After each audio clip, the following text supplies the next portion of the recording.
What's going on, everybody? This is Tyrone back with Tech Life. And this evening's video will be a little different. I know most of you guys are used to me doing wireless, but if you have been following the channel for a very long time now, early on I also started doing some video game videos. I talked about some good video games that I found a good deal on, or I talked about a video game that I really liked, and that's why I named it Tech Life channel.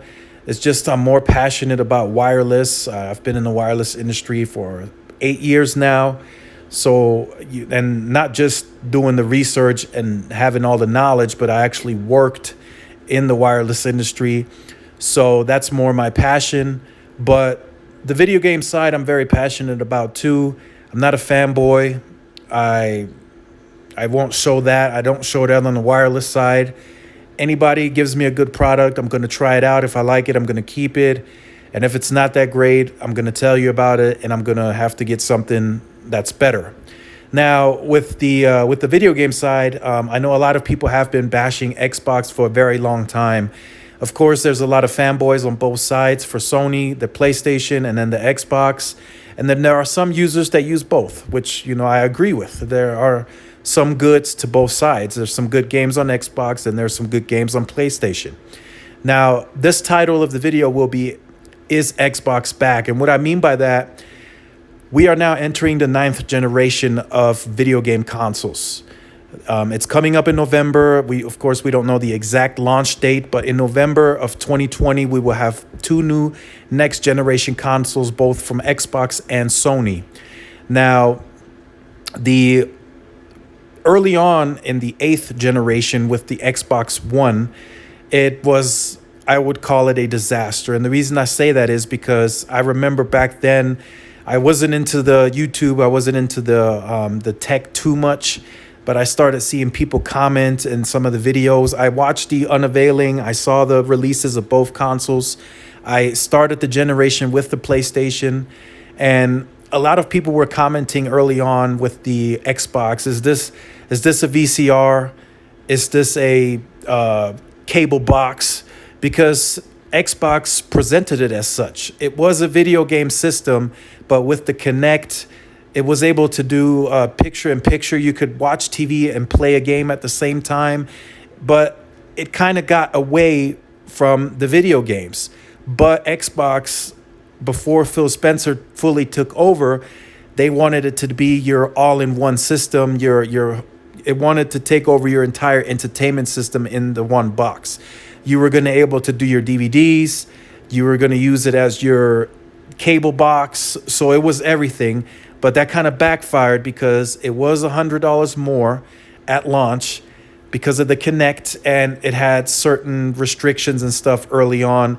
Sometimes you needed, all the times early on, you needed internet to play games and such. And being where I work at, we run a rec center, and the Xbox early on there, it just wasn't going to work because we don't offer online gaming. So early on, the Xbox was a total disaster, and there they had to go with all PlayStation early on.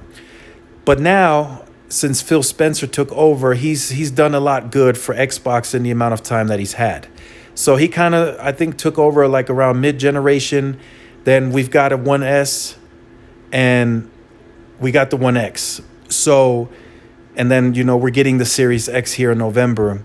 So my thinking, and of course, I don't have any knowledge, this is just an opinion piece of mine, but if I'm thinking like Phil Spencer, early on, the PS4 had the power advantage. Clearly, it was the narrative was with Sony, and the market perception lied with Sony on power. The PlayStation 4 was more powerful than the Xbox One. It was playing games at 1080p. Some of the games on the Xbox were 900p. That annoyed people. People sided with power. Now people are kind of back and forth on the power argument, but it's there. There is a narrative and a perception on power in the video game industry. Now with the 1X, Phil Spencer started to change the narrative towards Xbox.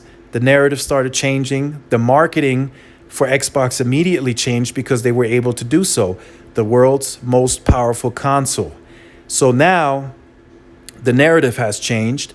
The perception is slowly starting to change as well. A lot of people have told me, gave me feedback last year that the One X could potentially be a waste of a SKU because of the fact that the next generation consoles are so close to coming out. Now, with the One X, I think they accomplished a few things. And if this was Phil Spencer's thinking, I think they 100% did it the right way. You gain mind share, narrative, and perception. There was no longer the talk of Sony being the most powerful console, playing the best games, having the best performance on games. All of that now moved to Xbox.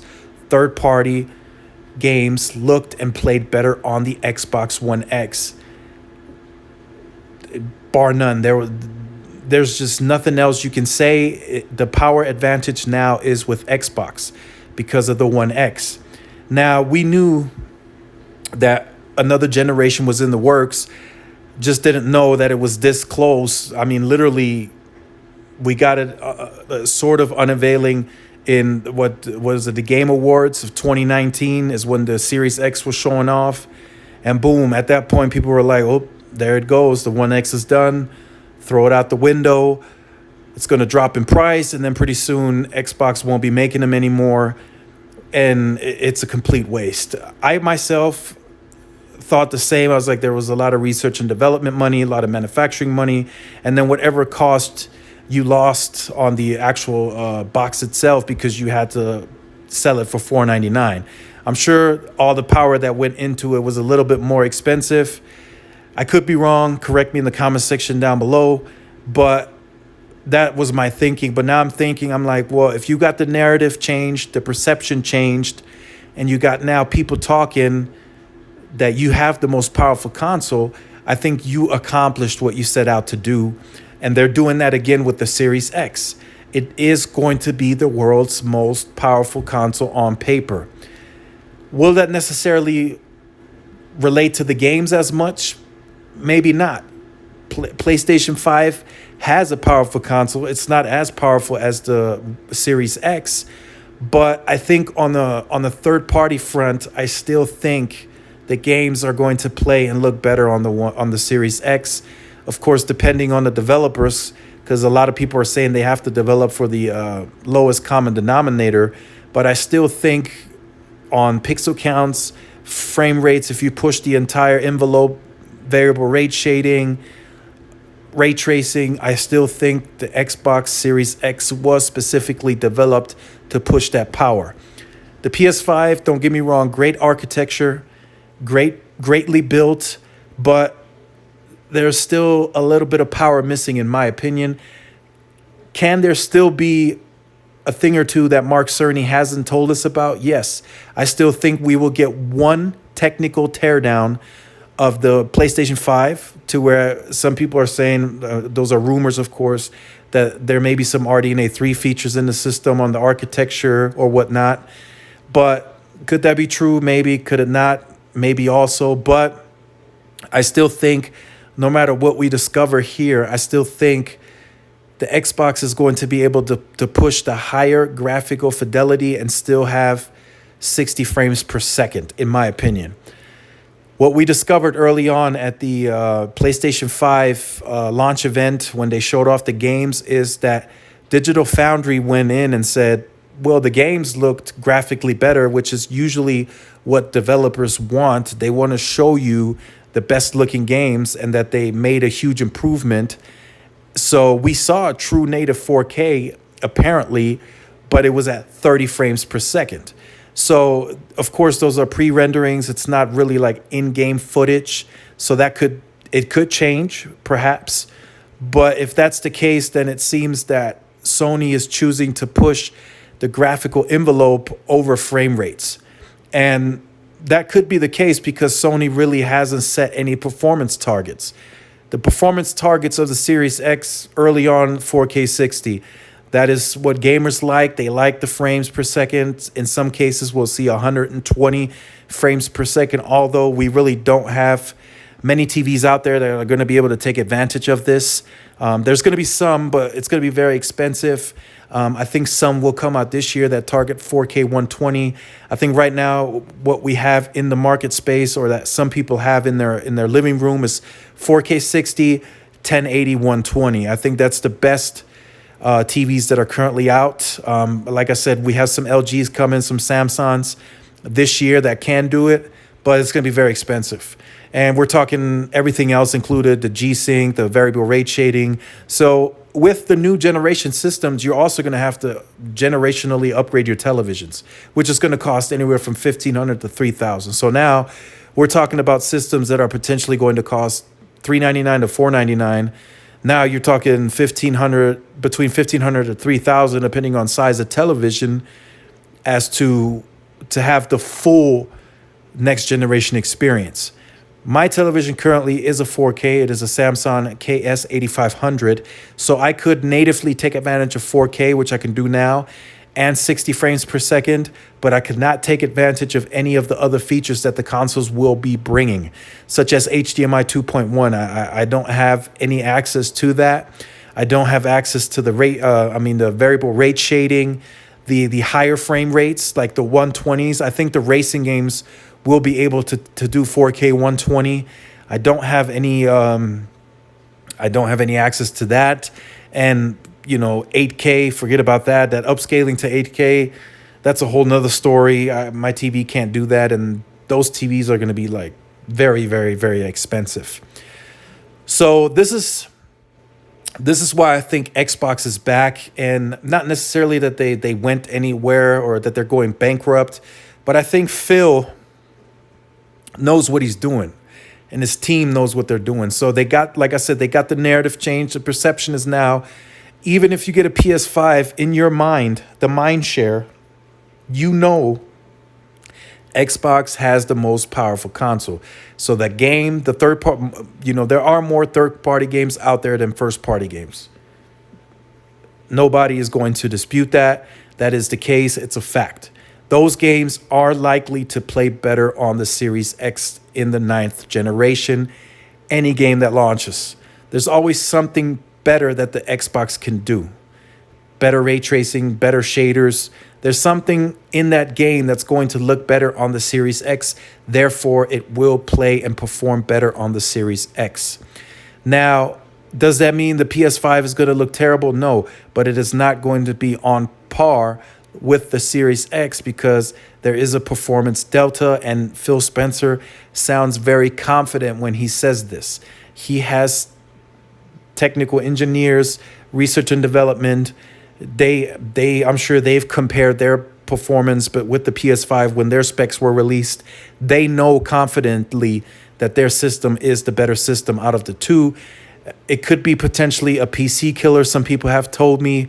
So to be able to get that in your living room, potentially at $499, is mind-blowing. And that mind share, grabbing that in the United States, and then potentially around the world too, that's where Xbox lacks a little bit, is worldwide, like Germany, Japan, other countries. But to be able to put that out there on the marketing is huge. So that's why I think. Now, another segment that a lot of people are upset about is the first-party exclusives from Xbox have lacked. There are a lot of, there are mixed reviews on that. A lot of people aren't too mad about it, but there are some people that wish that new IPs came. I agree with that, but again, Halo, Gears, and Forza is what everybody's putting out there. They're saying it's getting boring. We need some new IPs. Trust me, Phil Spencer has heard you. They know. They watch YouTube. I watch other YouTubers that say that the higher ups are watching their content, so they know. So they had brought, last gen was not that bad in my opinion. You had Sunset Overdrive, you had Rise Son of Rome, you had what else? Quantum Break, Gears 5, Gears 4 was in there, and now we're getting Halo coming up. So it wasn't too bad. I know we got the Lucky Tales, the Sea of Thieves, But you gotta be open minded, and you gotta have all genres. You gotta please all of your audience. You can't just have mature rated M games. You got to have games for everybody, and that's what Xbox is working on, and I think they do it good. I think they do a great job at pleasing all of the genres, all of their audience, families, kids, teenagers. Some adults play indie games as well. So I think that's a strong point for Xbox. But I think now, coming in July at their event, I think they're going to set the standard for next gen. I think they're gonna show us. This is just my opinion. I think we're gonna see a new Fable, Perfect Dark reboot. We know Halo's coming. A new Forza, you can put that out there already. Forza 8, that's coming. I think, but here's the big one. A lot of people may not be so excited about that because they say, "Oh, Fable's already been there. We know that." Same with Forza. Same with Perfect Dark. They're gonna say that. Halo, we all know that's been out. But I think, don't quote me on this, but I think Xbox is going to show us at least 3 new IPs, if not 4. They may not be launch titles, but they're going to show 3 to 4 IPs that may come in a launch window between 2021 and 2022. Again, this is just my opinion. This is not anything confirmed. This is just me. That's why I make these videos. I make them raw, unedited. I don't have any sources on this. This is just my opinion. I think between that launch window of 2021, 2022, we're going to see 3 to 4 new IPs from Xbox that are going to be AAA exclusives. Now, of course, we're still going to have the double A's, the indies, which I think are strong points of Xbox because they please their entire subscriber base. They got to have Game Pass fillers. It's a great product for a good price. So you got to put games on it. Games, very important. And I think this is where Xbox is going to excel. This is where I think the sales gap is not going to be 2 to 1 or 3 to 1 like most analysts are saying. I think it's going to be a closer gap. I do think because of Sony's worldwide presence, they are going to outsell Xbox roughly between 20 to 25 million, but it is not going to be a gap like it was the 8th generation, simply because Xbox now knows what's at stake and they know what they need to do to fix it. They saw the feedback. They talked about seeing the feedback. So they know it's about the games. The games are coming. They bought the studios. The games are now going to be shown off. I know Phil is not in favor of showing games that are too far out, but I think in July he's potentially made an exception and had a change of heart maybe. Of course, again, this is just my opinion, to where he's going to say, look, if the game is 2 years out, we can show it at this event because it is a next generation game and we want to get our fan base excited and other people on other platforms such as the PlayStation to be more interested in Xbox. Oh, what is Xbox showing here? Do I need to get a Series X to play this game? Now, I recently saw an article that also said that some of the Xbox games may be actually exclusive to the Xbox and not go to PC. That's another big thing. A lot of people have been saying that, whoa, the Xbox games aren't exclusive because if you have a PC, you could play the Xbox game on the PC, which is true. That is just the initiative that Phil Spencer has taken to play anywhere. That's why we're getting the xCloud and then the PC side and then the Series X. So, but I think that's also another thing that's going to happen. There are going to be bigger AAA exclusives that are going to be exclusive to the Xbox only. Again, just my opinion, but I think that's going to happen just because of the fact that they do have to sell consoles to sell software. That's going to be a very important piece to the puzzle. You got to be able to get the console inside of the home in order to sell the software that is on the console. Games, Game Pass, or whatever else you're going to sell. Your Xbox Live Gold membership. To be able to sell all of that, you have to have that specific console in the living room. So there are many, many more points to discuss, of course. So we'll potentially discuss those in a later video. I will make one about PlayStation as well. But I do think those are some of the points that I needed to say, in my opinion. Of course, you guys can leave all your comments in the comment section down below. Any of my current subscribers, if you're into video gaming, cool. I look forward to reading them. If you are new to the channel, I look forward to reading those as well. Do you guys think the Xbox is back in a bigger way? I think there are many, many sides to the story, of course, but I think the games and power will never, ever be an issue again for Xbox. I think the marketing side of it could be a little bit better. They could do better reveal shows, better game shows. That can be fixed, though. All that can be fixed. I think they can shock the market by dropping a extremely favorable and appealing price point to the consumers. $449 sounds great. $499 is still great for that powerful of a console. Maybe even $399. You know, $399, maybe pushing it for that much power, and how much of a loss Xbox is taking, the division on that. But I think they can kind of play around with it. They can wait. Xbox can say, look, our division, we have more money, we're more powerful. We can let Sony go first on the price, and then we decide how we want to do it. Do we want to drop it by 50? Do we want to drop it by 100? Or they can just say, hey, we got the more powerful console, so for the same, we can offer the same price, and then we let the consumer choose. Do you want the less powerful console for $499, or do you want the more powerful console for $499? So again, there are many sides to the story. Let me know in the comment section down below. I want to hear from you guys. I think I made some valid points. I think I gave a great opinion. That's why I think Xbox is back. I think the games are going to come. We'll see them in July. I know the May showing wasn't too great, but I think they got the ugly one out the way. I think they knew those games were going to have to be shown, but I don't think they wanted to add them into the July showing. So July is going to be big. It's going to be mainly, I believe, first party from all the studios that they acquired. There's going to be third-party deals, some indies, of course, but I think it's going to be a very big event, in my opinion. So again, if you are new to the channel, make sure you like, share, subscribe, hit the notification bell so you are notified when I upload content. If you have a Twitter, make sure to follow my Twitter. I do post the videos on the Twitter as well the second they go live, because YouTube has been dropping the ball on pushing out the notification.